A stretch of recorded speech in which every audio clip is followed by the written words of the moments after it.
Jesus. I have decided to follow Jesus. I have decided to follow Jesus. No turning back. No turning back. I have decided to follow Jesus. I have decided to follow Jesus.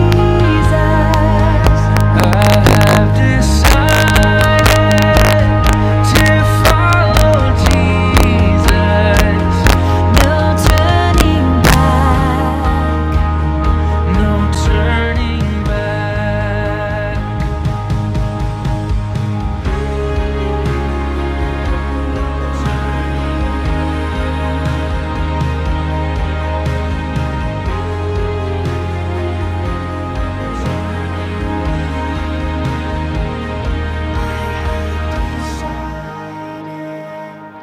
To follow Jesus, no turning back, no turning back.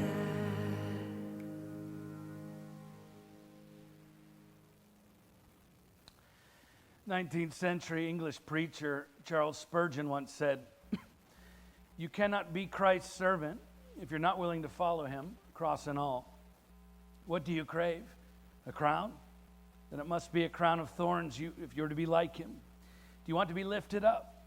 So you shall, but it will be upon a cross."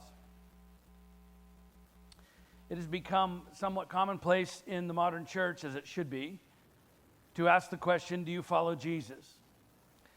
What is not asked nearly as often, however, is, why do you follow Jesus? And yet that's a question that every professing Christian should be asking ourselves, not just am I following him, but what motivates me to follow him? Because first of all, the answer is clearly not the same for everyone. Even if it should be, it's not. Not everyone who follows him for the same reason, not everyone follows him for the same reason, and we're going to see that today in this story. Secondly, how you answer that question, why do you follow Jesus? The answer to that question has a direct correlation to how well you actually know him. And you understand the chief end to following Jesus should always be to know him. Right? If being a Christian was nothing more than praying a prayer of faith or reading about Jesus in the Bible and believing it, then he wouldn't have called his disciples both then and now to follow him. No, he would have simply said, hey, learn all that you can about me and just believe it. Just pray this prayer of faith and you're all set. A.W. Tozer said, it is my opinion that tens of thousands of people, if not millions, have been brought into some kind of religious experience by accepting Christ, and they have not been saved. If your Christian conversion did not reverse the direction of your life, if it did not transform it, then you're not converted at all. You're simply a victim of the accept Jesus heresy. You see, when Jesus called people in the New Testament, he didn't just invite them to believe in him or to know about him. He invited them to follow him.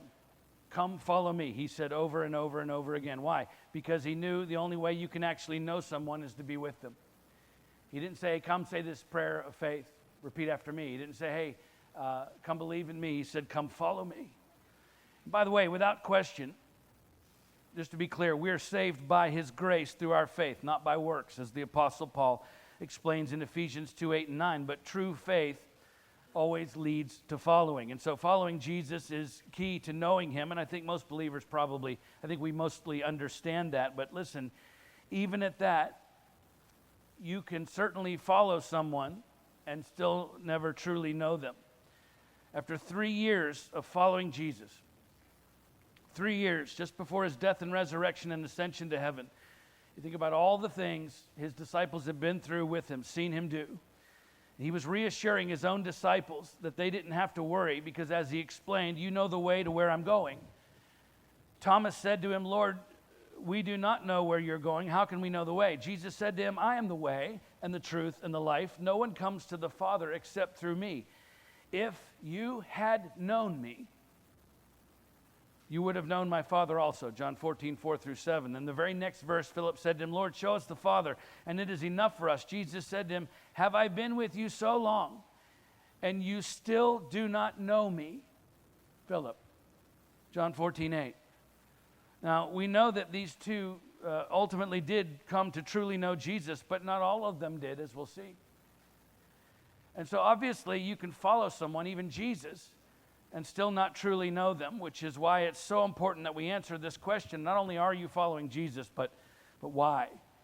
Because what motivates you to follow him is also what opens or closes your heart to knowing him. And make no mistake about it, more than anything else, Jesus wants you to know him. Theologian Timothy Keller writes, Jesus says, I want you to follow me so fully, so intensely, so enduringly that all other attachments in your life look weak by comparison. Jesus wants you to know him more than anything else, but if your motivation to follow him is more about you than it is about him, well, then your ability to truly know him will suffer. It's exactly why so many marriages fail, because one or both of the spouses is more concerned about pleasing themselves and what they can get out of the marriage than they are with pleasing the other person and what they can give to that marriage, and so the relationship never goes anywhere. It's like that with Jesus, except that for his part, he never fails us. He's always ready for us to go deeper in that relationship with him. Always. Which you understand means that you're as close to God right now in your life as you want to be. Okay, because he's not the one holding you back from a deeper relationship with him. He never refuses anyone who truly wants to know him. And so there's only one person who determines how close you are to God at any given day of your life. And that person is you. So if you believe in him and you're following him today, and yet you feel like you're not as close to him as you should be or as you could be, then it's probably time to ask the question, why do you follow Jesus? Because again, the answer to that question has everything to do with how well you do or do not know him. And so hopefully this story that we'll be studying today as we continue our sermon series, working our way through the gospel according to Mark, hopefully this story will help you, as it has helped me, to understand exactly why you're following Jesus and just how profoundly the answer to that question can determine the depth of your relationship with him. So let's pick the story back up where we left off last time, in Mark chapter 14. We'll begin by reading the first two verses. Mark 14, where we left off, 1 and 2. It was now 2 days before the Passover and the Feast of Unleavened Bread, and the chief priests and the scribes were seeking how to arrest him by stealth and kill him, for they said, not during the feast, lest there be an uproar from the people. The Passover was the most important feast in Jerusalem, which of course celebrated God's deliverance of the Israelites from slavery in Egypt, and also his protection over them from the destroyer who killed all of the Egyptian firstborn children in Exodus 12:23. And connected to that celebration was the Feast of Unleavened Bread, which remembered the haste with which the people of Israel were commanded to leave Egypt. In fact, they had to be so prepared to exit at a moment's notice. There was no time to allow the yeast in their bread to rise, so they made unleavened bread so they could leave as soon as they were commanded to and still take their bread with them, which you can read about in Exodus 12:18-20, also verses 33 and 34. So together, these two celebrations lasted an entire week, and it was a pilgrimage festival, meaning it could only be held in Jerusalem, and therefore Jews from the diaspora, those who were scattered throughout the regions outside of Jerusalem, would stream into the city en masse every year, according to the first century Jewish historian Flavius Josephus, causing the population of the city to swell from its usual 80 to 100,000 people to as many as 3 million people for Passover week. And it was such a profoundly important time of remembrance and celebration for the Hebrew people that for an entire month leading up to the festival, the meaning of Passover was explained in every synagogue and Jewish school just to make sure that everyone clearly understood its meaning and purpose and was prepared to observe it properly. It's like Sunday school for the Jews. And every tomb near a road was painted with fresh whitewash to prevent the Jews from being defiled on their way to Jerusalem in case they accidentally brushed up against one of the tombs. Every male Jew who lived within 15 miles of Jerusalem was required to come to the city for Passover. And again, hundreds of thousands of more came from great distances, including Galilee, this particular year, because so many from that region had heard and seen Jesus teaching the gospel and performing great miracles there. So you have a city with maybe 100,000 people in it on a good day, now hosting millions of Jews who were white hot with nationalistic fervor. First of all, because of the festival and what it represented, and yet even more so that particular year because they were looking specifically to Jesus, who was extremely popular at the time, to deliver them from their Roman oppressors, which you can understand put the Romans, and particularly the Roman military, on high alert, prepared to crush any kind of popular uprising or rebellion that might occur, which all factors in heavily to the disposition of the Sanhedrin, the religious ruling body of the Jews, who were now actively organizing and plotting the death of Jesus, but who were also smart enough to understand that as popular as he was at this point, if they were to try and arrest and kill him during the festival, the overwhelming negative and potentially violent response from the masses of people who've been following Jesus everywhere he went were now in Jerusalem. They're now there to see him. That could trigger a crackdown on the Jews as a whole by the Romans, which is why Mark explains that the chief priests and the scribes were seeking how to arrest him by stealth and kill him. For they said, not during the feast, lest there be an uproar from the people. So it seemed like at this point in history, people either loved Jesus or hated him. He was such a controversial figure. There didn't seem to be much in between in terms of how you felt about him, and yet I'm not sure it's really any different today. Again, Keller says Jesus cannot be just liked. His claims make us either kill him or crown him. Okay, the truth is, Jesus is as polarizing of a person today as he was then. People tend to either love him or hate him, and yet as much as we like to try and make those distinctions based on those who follow him and those who don't, listen, the very same masses of people who were following Jesus on that day were calling for his death 2 days later. The moment they realized he wasn't going to drive the Romans out of Jerusalem, they were done with him. Okay? The reality is, as long as you're following Jesus because of what you think he has to offer you, then your relationship with him will always be about you. And as a result, you'll never truly get to know him. And we're going to come back to that, but let's first continue with the text as Mark takes a brief and yet very important detour in the story, as we'll see, verses 3 through 9.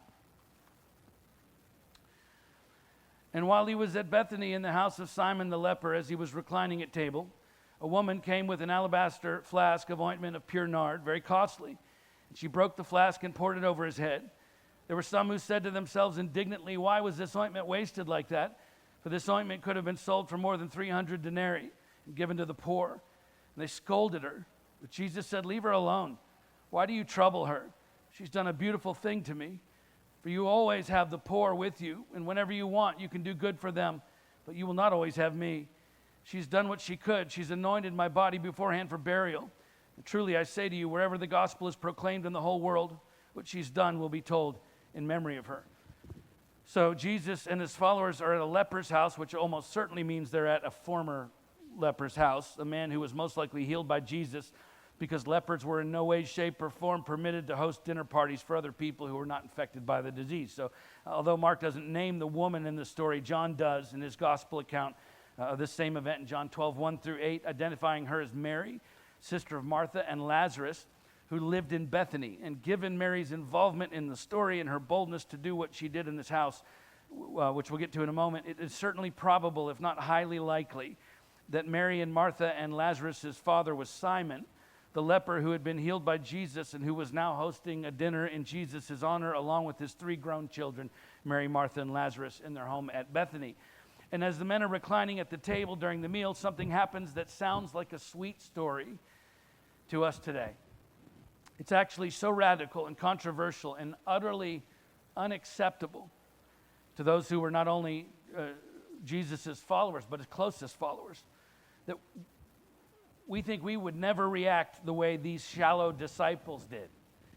And yet, if you frame the story in an equivalent context that we can relate to today in our modern culture, I think 99% of his followers today would react the exact same way they did then.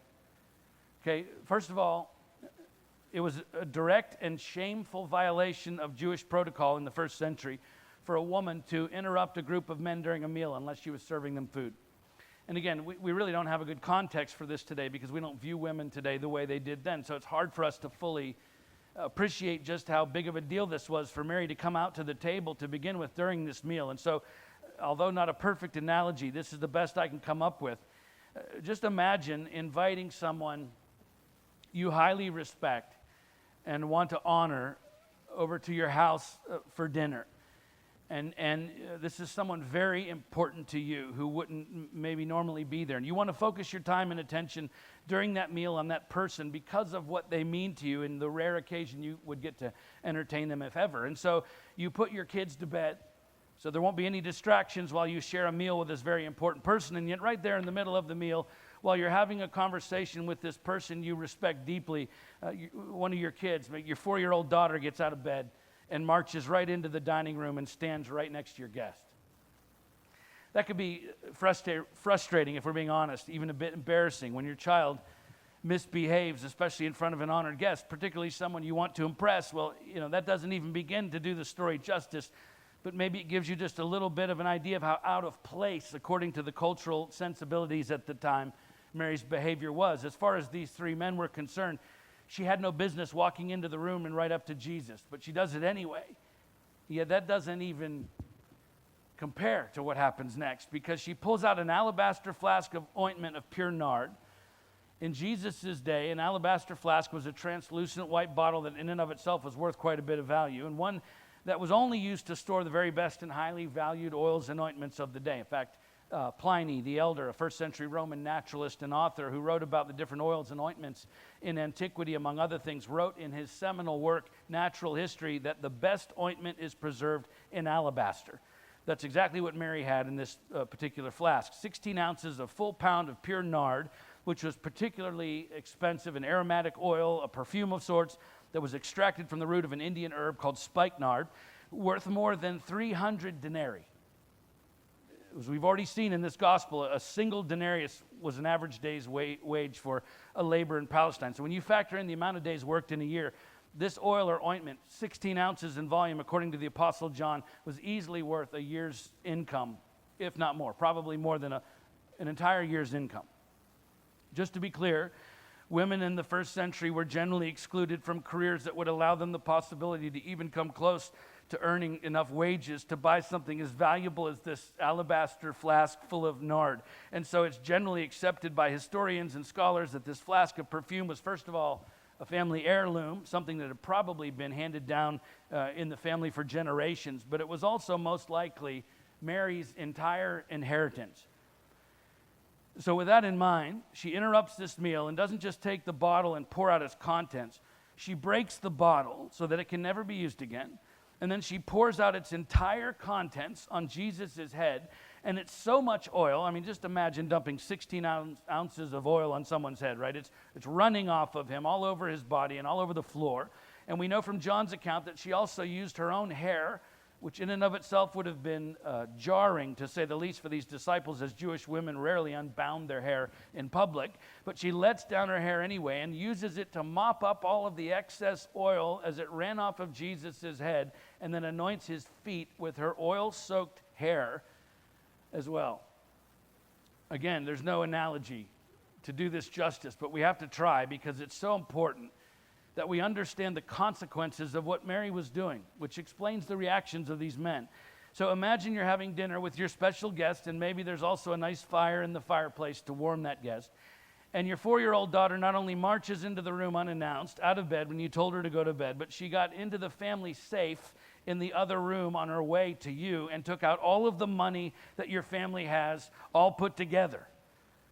And there she is holding a sack with $100,000 in it, well over your year's salary. And that child, who shouldn't even be in the room to begin with, throws that sack full of money into the fireplace because she wants to make sure your honored guest stays warm. And there you are, watching the family's entire life savings literally go up in smoke. Now you tell me, how would you respond in that moment to that child and what she'd just done?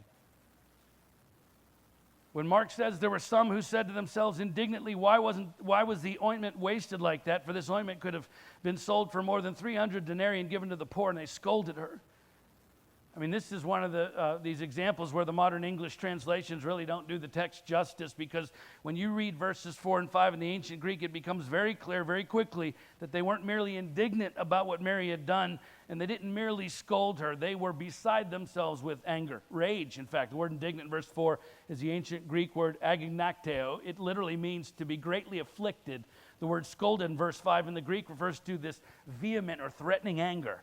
In other words, these guys are watching this and they're beside themselves, enraged by what this woman had just done, which I think is just about exactly what we would feel today if our child burned the family's life savings in the fireplace in order to keep the honored guest warm. Right? I mean, when you put it in terms that make a bit more sense to us, it's really not hard at all to understand the reaction from these men toward Mary. And listen, she wasn't stupid. Mary knew exactly what she was doing, and she knew what kind of response she was going to get. So clearly she wasn't doing this to impress the men at the table. She didn't announce what she was about to do before she did it. She didn't explain what she was doing while she did it, and she didn't ask them what they thought about what she did after she did it. No, she just did it. This is the equivalent of Mary not going onto Facebook today and saying, I'm so humbled and blessed to be able to give away my life savings to Jesus, and then taking 50 selfies while she's pouring the oil on Jesus' head, and then inviting people to comment on her humility and faithfulness after she was done. No, Mary didn't say a word. She didn't ask permission. She didn't explain what she was doing, and she didn't hold back. She just gave everything that she had in that moment. But why? What would possibly drive her to do something so drastic, so sacrificial, so risky to her own future, so shameful in the eyes of those around her, so seemingly irresponsible? Right? She probably didn't understand the prophetic significance of what she was doing at the time, which Jesus does explain after when he says she's anointed my body beforehand for burial. I don't think she was doing this to try and fulfill prophetic scripture. Well, why then? Why did she do what she did? There was no immediate reward, no praise from her friends, no financial benefit, and yet there were plenty of long-term consequences for no longer having your life savings available to you. So what motivated Mary to do what she did? What motivated her to follow Jesus in a way that no one else would dare to? Well, the answer is one simple word: love. Mary loved Jesus, and he knew it. That's why he commended her when everyone else was condemning her, because he knew that Mary actually took the greatest of all commandments seriously. Remember what Jesus said it was? You shall love the Lord your God with all your heart, with all your soul, with all your mind, with all your strength. We saw that a couple chapters ago, Mark 12:30. That's exactly what Mary did. The question today is, do you follow Jesus because you love him? I understand we follow him because we believe what he said is true. I understand we follow him because we believe it's the right thing to do. I understand we follow him because we believe he's the way to get to heaven. I understand all of that. But if you empty out the room when there's no one left to impress or to try and measure up to, when you're all alone and you strip away all of those other reasons, can you look yourself in the mirror and honestly say to yourself, I love Jesus? And more importantly, can you honestly say that to him?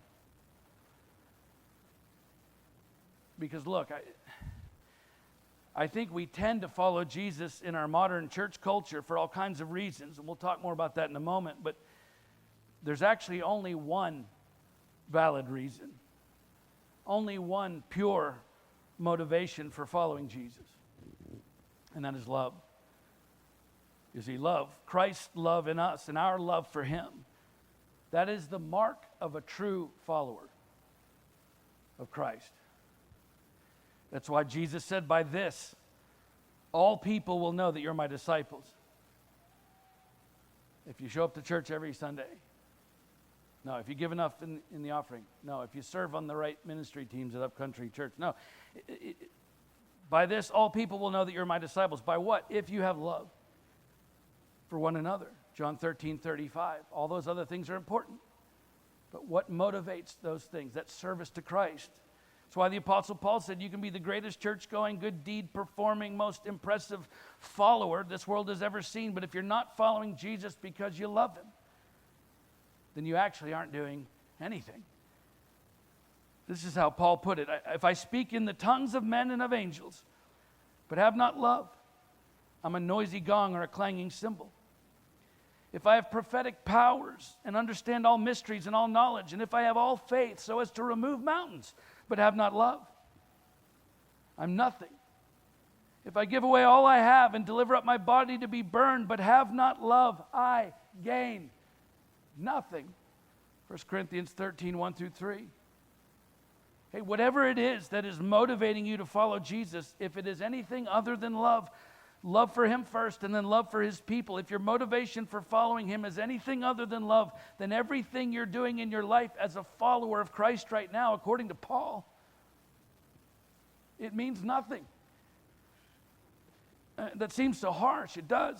But look, it is vital that we soberly and honestly face the answer to that question in our own lives, because the answer to that question is what opens or closes our heart to truly knowing him. As crazy as what Mary did with that oil, as crazy as that seemed to these men, these followers of Jesus, based on their response, and then Jesus' response to what she did, who do you think understood the heart of Christ more? Those men or Mary? Based on what Jesus says, I think the answer is quite clear. Mary certainly understood the heart of Christ more than his own disciples did. How could that possibly be? It's because at this point in the story, I believe she loved Jesus more than they did. In fact, she loved Jesus more than she loved anything or anyone else, including herself. And so everything that she did was purely motivated by that love. In the chapter before in John, when her brother Lazarus lay dead in a tomb, as Jesus was approaching their village, he sent for Mary. And Mary, who was surrounded by people who had come to her home specifically to comfort her, she rises up. The moment Jesus sends for her, she abandons her friends and runs to him, falling at his feet outside of the village. It's really not hard to see how much Mary loved Jesus, and I believe at least at this point in the story, her love for him exceeded even that of his own disciples' love for him. Now, eventually, we know these men caught up to her and how much they loved Jesus as well. But at this point, listen, at this point, they were following him for a lot of other reasons, just as so many of his disciples do today. We're going to talk about why as we finish the story, verses 10 through 21. Then Judas Iscariot, who was one of the 12, went to the chief priests in order to betray him to them. And when they heard it, they were glad and promised to give him money, and he sought an opportunity to betray him. And on the first day of unleavened bread, when they sacrificed the Passover lamb, his disciples said to him, "Where will you have us go and prepare for you to eat the Passover?" And he sent two of his disciples and said to them, "Go into the city. A man carrying a jar of water will meet you. Follow him, and wherever he enters, say to the master of the house, 'The teacher says, where is my guest room, where I may eat the Passover with my disciples?' And he will show you a large upper room, furnished and ready, there prepared for us." And the disciples set out and went to the city and found it just as he had told them, and they prepared the Passover. And when it was evening, he came with the 12. And as they were reclining at table and eating, Jesus said, "Truly, I say to you, one of you will betray me, one who is eating with me." They began to be sorrowful and say to him one after another, "Is it I?" He said to them, "It is one of the 12, one who is dipping bread into the dish with me. For the Son of Man goes as it is written of him, but woe to that man by whom the Son of Man is betrayed. It would have been better for that man if he had not been born." So Judas avails himself to the Jewish religious leadership in order to betray Jesus for money. And we know from Matthew's account of this same story that he's promised 30 pieces of silver for this act of betrayal, which is great news for the religious leaders, well worth the money as far as they're concerned, because Judas knows where Jesus hangs out. He knows his patterns and his tendencies, which gives the religious leaders the opportunity to arrest Jesus at night in a garden, apart from the crowds, where they're so worried about other people seeing it, as we'll see later in the chapter. And interestingly, although we know from Mark's account of this story that several of his disciples, if not all of them, were complaining about Mary's great sacrificial act of love when she anoints Jesus, John gives us even more insight into what happened. He says that right after Mary anointed Jesus, the house was filled with the fragrance of the perfume. But Judas Iscariot, one of his disciples who was about to betray him, said, "Why was this ointment not sold for 300 denarii and given to the poor?" He said this not because he cared about the poor, but because he was a thief, and having charge of the money bag, he used to help himself to what was put into it. John 12:3-6. Now we know from Mark that Judas wasn't alone in his complaint and offense toward Mary, but here John reveals a pattern in Judas's life and also tremendous insight as to why he bothered to follow Jesus all those 3 years to begin with. You see, for Judas, Jesus was a source of income. He was in charge of the money bag that Jesus and his disciples used to live on, and yet Judas obviously stole from that bag as it was replenished with funds, which also helps to explain his betrayal of Jesus, because for some time now, Jesus has been very open with his disciples about the fact that his time on this earth is growing short, right? Jesus is about to die, and Judas knows it. In other words, his source of income is about to dry up. You see, if Jesus wasn't resigned to fulfilling his purpose to die on a cross, I don't think Judas would have turned him into the religious leaders, not because he loved Jesus, but because he loved himself. And Jesus was an ongoing source of income for Judas to enjoy. But the moment Judas realizes that Jesus' death is inevitable and imminent, he seizes the opportunity to profit from Jesus. One more big payday for Judas for betraying him. It's a jolting, sobering reality to have to confront the actions of this man who's been following Jesus, just like the jolting, sobering reality of the actions of a woman named Mary, who'd also been following Jesus. Two very different responses to Jesus by two different followers, both equally extreme, yet for entirely different reasons. And I think it forces us to confront the question, do you follow Jesus because you love him? Or do you follow Jesus because you love yourself? And listen, I know that sounds like a strange thing to say in church, but I honestly believe this is one of the most important questions for followers of Christ today that is generally not being asked in the church. Not just do you follow Jesus, but why do you follow Jesus? Because you love him or because you love yourself?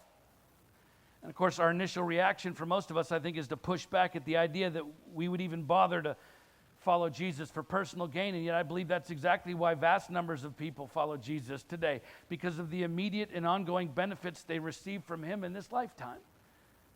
And look, before you dismiss that thought, just consider this. If the personal benefits of following Jesus that we experience on this earth were removed from your life, the fact that he heals our diseases and provides for our needs and comforts us when we're hurting, the fellowship of the saints, the care we receive from the body, his church, the peace that passes all understanding, the never-ending flow of grace and mercy and blessing that we receive from him on a daily basis, if all of that was removed, if all of that was taken away and all that remained was you and Jesus, your creator and redeemer, with no further personal blessings in this life, would it be enough for you to still follow him? Well, I can tell you this. If you're not following him today because you truly love him more than anyone or anything else, especially yourself, then the answer is probably no. You see, for Mary, following Jesus meant giving up what wealth she had because she loved him. For Judas, following Jesus meant gaining all the wealth he could because he loved himself. Which are the exact same reasons people follow Jesus today. And here's what it all boils down to. If you're following Christ because you desire personal blessings from him more than you desire a personal relationship with him, then you probably love yourself more than you love Jesus. The problem with that, among other things, is the fact that the moment he doesn't give you what you want, if you don't love him for who he is rather than what he can do for you, then the moment he doesn't give you what you want, you'll likely walk away from him and go find someone or something that will give you what you want. I see it all the time. People who walk away from Jesus and the church and the faith because they're not getting what they want out of it. Again, Tozer said a whole new generation of Christians has come up believing that it's possible to accept Christ without forsaking the world. Oswald Chambers says, if I'm going to know who Jesus is, I must obey him. The majority of us don't know Jesus because we have not the remotest intention of obeying him. And look, as bad as that sounds, that very same attitude toward Christ has become pervasive among many followers today, which is also why the gospel is being drained of its power, I think, in so much of the church today, because we're trying to offer people what they want instead of what they need, a relationship with Jesus Christ. And look, the truth is, we absolutely, of course, we stand to gain a lot in this life by following Jesus. Absolutely. I mean, he made a lot of promises to those who choose to believe him and follow him, and a lot of those promises pertain to life on this earth, which is wonderful. I'm not knocking it. I'm so grateful for it. It's wonderful. Receive it, soak it in, enjoy it, absolutely. But are you following him today because of those promises, what he can do, or are you following him because of who he is? Are you following him because you want something from him, or because you simply want to know him? Why do you follow Jesus? This is, I believe, one of the most important questions we should be asking in the church today, because Jesus wants you to know him more than anything else. And yet, as long as your motivation for following him is more about you than it is about him, then your ability to go deeper into relationship with him will always suffer. And that's always, by the way, on us, because he is always ready to go deeper in relationship with us, always. Of course, what that means is you're as close to God right now in your life as you want to be. He's not the one holding you back if you're not where you should be. So listen, if you're not as close to him as you should be, or as you could be today, then I'm simply saying it's probably the right time to ask the question. In fact, I cannot think of a better time than right now to ask this question. Why do you follow Jesus? Let's pray.